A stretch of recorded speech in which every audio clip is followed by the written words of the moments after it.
مدینے کے اندر جو ہے 3 قبیلے یہودی تھے جنہیں محمد نے صلی اللہ علیہ وسلم نے وہاں سے نکال باہر کیا تھا۔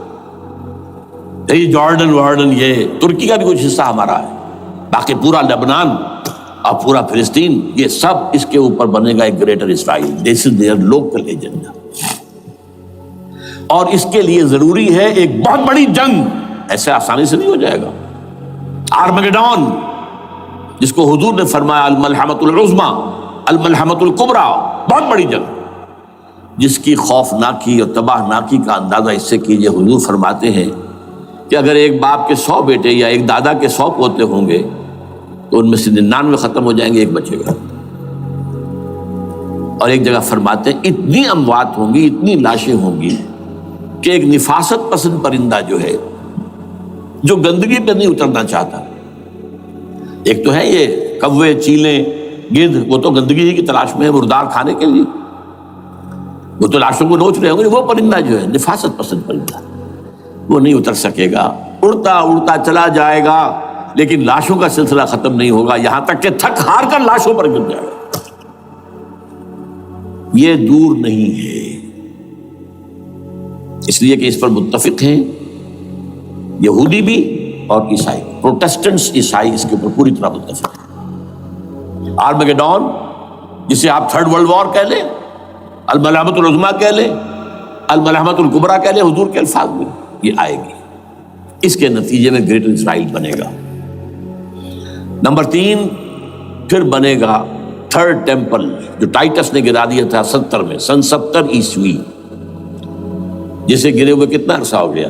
2008، اندازہ کر لیجئے 1800 کتنے برس ہو چکے۔ وہ دوبارہ بنائیں گے 3rd ٹیمپل، اور اس کے لیے مسجد اقصیٰ کو گرائیں گے، اور ڈوم آف دی راک، قبۃ الصخرہ، وہاں لا کر پھر اس میں کنگ ڈیونز تھرون لا کے رکھا جائے گا۔ یہ بھی میرے علم میں پہلی مرتبہ اسی ٹرمپٹ کے اشارے سے آیا۔ وہ کیا ہے؟ حضرت داؤد کا، آج سے کتنے 1000 سال پہلے کی بات ہے، اندازہ کیجیے، 1000 قبل مسیح، اور یہ اب 2000 ہو گیا عیسوی، 3000 برس تو ہو گئے۔ وہ کیا تھا؟ ایک پتھر تھا جس پر بٹھا کر حضرت داؤد کی تاج پوشی کی گئی تھی، پھر اسی پر حضرت سلیمان کی تاج پوشی ہوئی، پھر اسی پر ان کے بادشاہ آتے رہے، وہاں پر حضرت مسیح، ایک حدیث میں آتا ہے 40 برس تک پوری دنیا پر حکومت کرے گی۔ بہرحال یہ دوسرا پکچر ہے جو ہمارے سامنے، میں اس وقت کی تفصیل میں نہیں جا رہا، جو ان کے سامنے پکچر ہے وہ میں نے آپ کو بیان کر دیا۔ اب اس میں تجزیہ کیجئے افغانستان پر حملے کا اصل سبب، جو میں نے 2 بتایا نا، 2 لڑیاں ہیں ان کے ایجنڈے کی، ایک اسلام کہیں ظاہر نہ ہو جائے، اسلام کا نظام ظاہر نہ ہو جائے، اور ایک مسلمانوں کے مالیاتی، خاص طور پر تیل کے وسائل پر قبضہ۔ اب افغانستان میں کیا ہوا ہے؟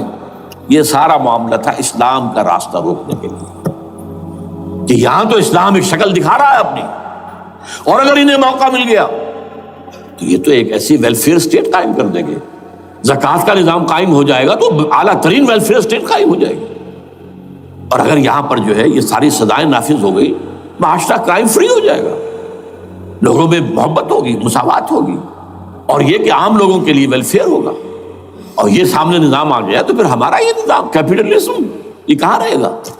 اس کو تو منہ چھپانے کی جگہ نہیں ملے گی۔ لہذا افغانستان پر حملے کا اصل موٹو یہ ہے۔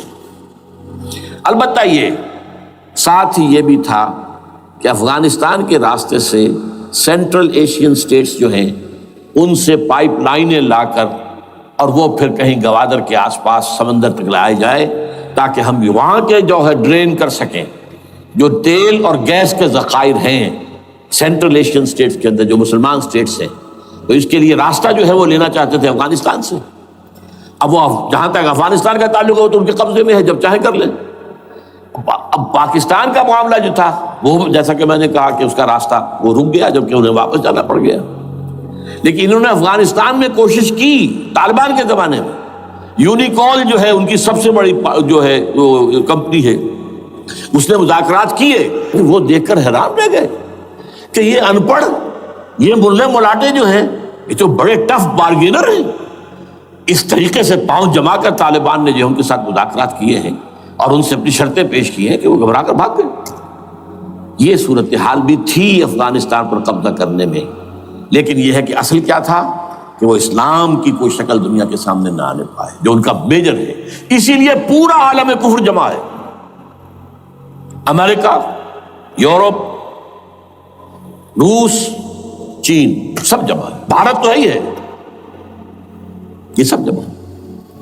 آپ نے یاد ہو گیا جب لال مسجد کا حادثہ ہوا ہے اور ہمارا یہ بدبخت اور بدمعاش انسان، اس نے صرف خود جان بوجھ کر اسے بڑھایا، ایک پرنسی کو پھوڑا بنایا، اس میں پھر شگاف دیا،